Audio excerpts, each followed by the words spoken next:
f of x is greater than or equal to f of y plus x minus y transpose gradient of f at y plus lambda min by 2 norm of x squared. Really nice result, right? So now I get a lower bound. And similarly, I can also get upper bound. How? If I say that the Hessian, the max eigenvalue is lambda max, I can get also, I'll write that f of x is less than or equal to f of y plus x minus y transpose gradient of f at y plus lambda max by 2 norm x squared. Provided, right, the max eigenvalue is lambda max, right? So provided the max eigenvalue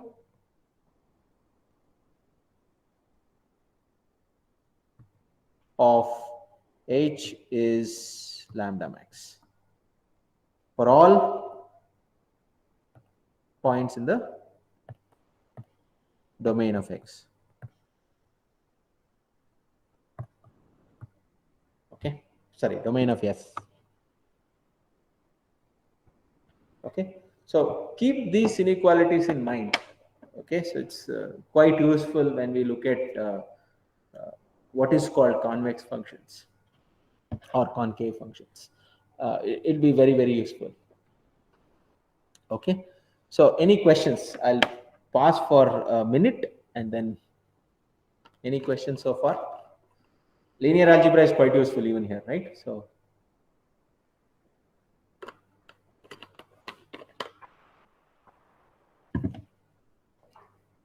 okay, shall we move on? No questions? No questions?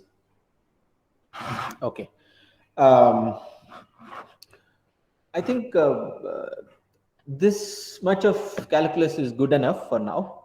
Let's move on to optimization. Okay, so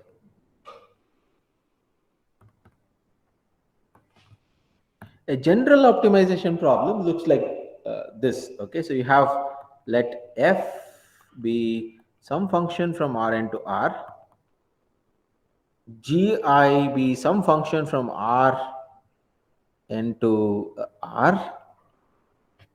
Okay, I equal to 1 to n, and some hi again Rn to R. I'll call it as j equal to 1 to m. You have these functions. So how does a general optimization problem looks like? So you have this. You minimize overall x, f of x. F of x is a number. Okay, so f is a mapping from Rn to R. Subject to, you cannot choose any x, right? Subject to, there are certain constraints. What are those constraints? First constraint is gi of x less than or equal to 0. See, gi of x is less than or equal to 0 for every I equal to, so there are n constraints. Okay, and j of x equal to 0, j is 1 to m. So there are totally m plus n constraint and one objective. So this is called the objective function.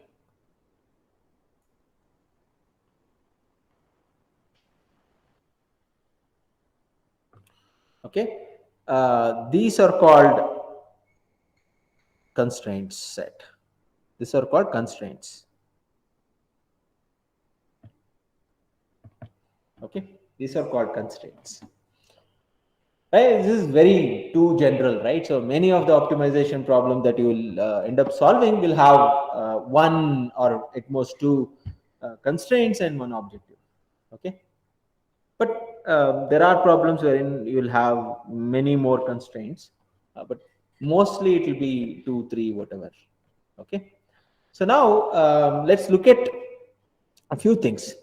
So I have to pick an x that minimizes f of x, but I cannot choose any x, right? I have to choose x from set of all x such that gi of x is less than or equal to 0 and hj of x is equal to 0, right? So let me write that constraint set. So constraint set. So how does this look like? So this constraint set looks like uh, it's something like this, right? Set of all x in Rn such that gi of x is less than or equal to 0, I equal to 1 to n, and hi of x, j of x equal to 0, j equal to 1 to m. So any questions? Remember, gi of x is less than or equal to 0. You might be wondering, what about greater than or equal to 0? I'll just take minus, right? I'll call gi as minus gi. So everything. Equality is something that you need. Well, equality, I can write it as 2, a less than or equal to b and a greater than or equal to b implies a equal to b. So, or I can write, instead of either I have to write this, or I can write greater than or equal to 0. That is also fine, because greater than or equal to 0, less than or equal to 0 will be equal to 0, right? So one of them. So you have a constraint set, right? So for example, in 2 dimensions, let's say if I plot it like this, right? So this is your 2 dimension, and the constraint set could be like this, right? So this is your constraint set,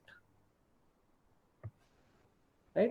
It lies in, let's say, R2. So this is your function f of x1 comma x2, and this is x1, this is x2, and this is your constraint set S, and you have a function.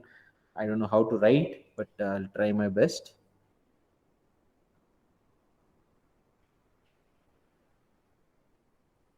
Okay, you understood, right? So it's like a tent or something, and you have a set here, right? That's what I have written here. Okay, so now you need to understand 2 things, right? So one is, first of all, these sets, right, called constraint sets. So if you have, weird constraint sets, it's always difficult to optimize over that set, right? So if those constraint sets are nice, whatever nice means, then it will become easier, right? We will look at one set of nice constraint set, right, or a general class of nice constraint sets. Those are called convex sets, right? So what are convex sets? For example, let me give you an example here. So this is a convex set. Why? How do you define a convex set? Any, have you studied convex sets in other courses? Yes or no? No. Okay. So what is a convex set? You know what a convex lens is, right? So essentially, the way to define this is, you take any 2 points, right? Any 2 points. You draw a line between them, right? All the points on the line should also belong to that set. Then we say that it's a convex set. So by the way, when I say convex set, all the points inside is all, you collect all the points inside this shape, right? For example, if you have like this, right? Is this a convex set? No. Why? If I take, for example, this point and this point, then if I look at the line joining, all the points here lie outside the set. Therefore, it is not convex, right? That's pretty easy to visualize. So now, in order to define this mathematically, I need to define, what do you mean by line joining between 2 points, or the set of all points connecting the 2 points, or 2 vectors in general, right? So let's look at that. Let's say you have 2 vectors here. So I'll write it in 2 dimensions. This is true for any dimension. So let me call this as x1, and there is another vector x2, right?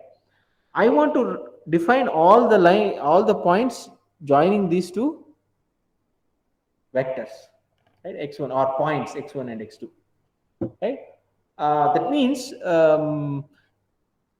suppose I want to, let's say, define this point here. How do you define this point? Any idea? How do you reach that point? First, you start from 0, go to x1, right? I go to x1, and then what do? If I go in the direction of x2 minus x1, so what is this vector?